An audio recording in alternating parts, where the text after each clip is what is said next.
Welcome to the video tutorial of GreenCloud VPS. Today, we will show you how to remove saved RDP credentials in Windows.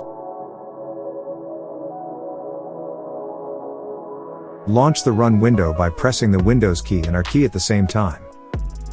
Input MSTSC, and click the OK button.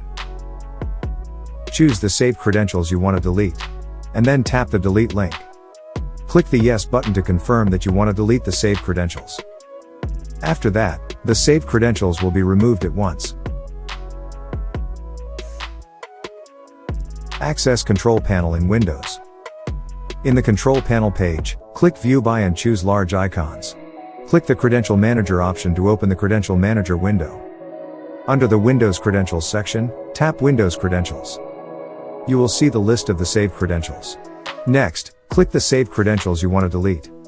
Click the Remove link. Select the Yes button to permanently delete this Windows credential. And this saved credential will be removed at once. Press Windows and R key combination. Then type Regedit and press Enter to open the registry editor. Go to the following path. After entering the correct path, you will see a series of logged in IPs on remote desktop connection. Now you can choose to delete any IP or delete all login history depending on you. And this saved credential will be removed at once.